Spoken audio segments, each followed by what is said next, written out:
Juninho, au secours! Au secours, Johnny, au secours! Viens vite, Johnny!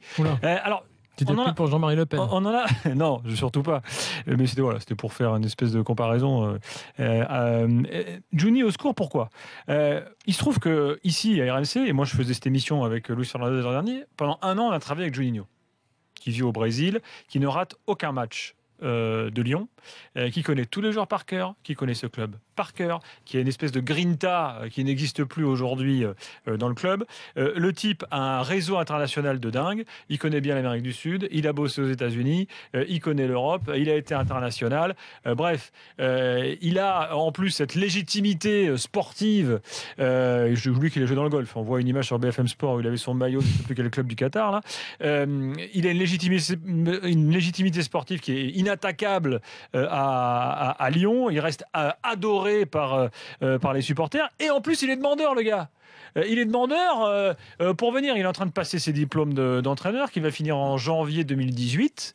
Juninho, le profil est idéal. Alors, on a posé la question à Jean-Michel Aulas ce matin et il dit pourquoi pas. Il peut avoir ce profil et cette dynamique. Je ne lui ai pas parlé, dit Jean-Michel Aulas.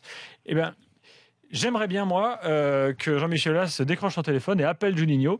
D'autant qu'on a appris également ces dernières heures que Gérard Houllier, c'est même Aulas qui l'a confirmé ce matin, qu'à Houllier-Lacombe, bon, c'est le bordel, ils s'entendent pas et tout. Donc en gros, il en a marre. Vraisemblablement, je t'y veux Mais ça, on le savait. Balai. Il le savait avant, non? Quand il a.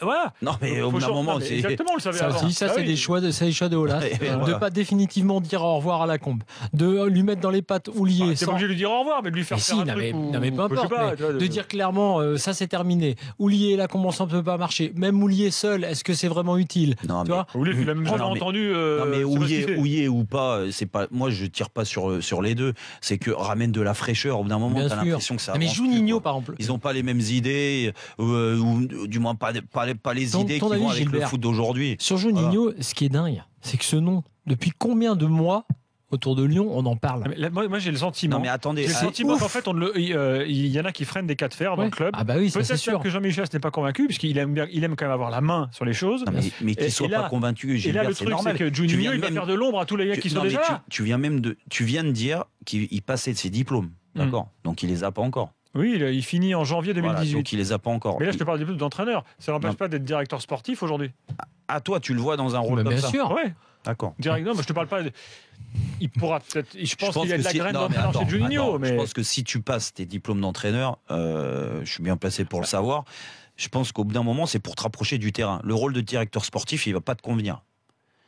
C'est qu'il ne va pas commencer directeur sportif dans l'optique de se dire dans 2 ans. Non, mais Gilbert, tu peux pas faire ça. Oh, on parle d'Olympique Lyonnais, on parle pas d'une équipe de Ligue 2 ou une petite équipe de Ligue 1. Il a le profil de Leonardo du Rhône.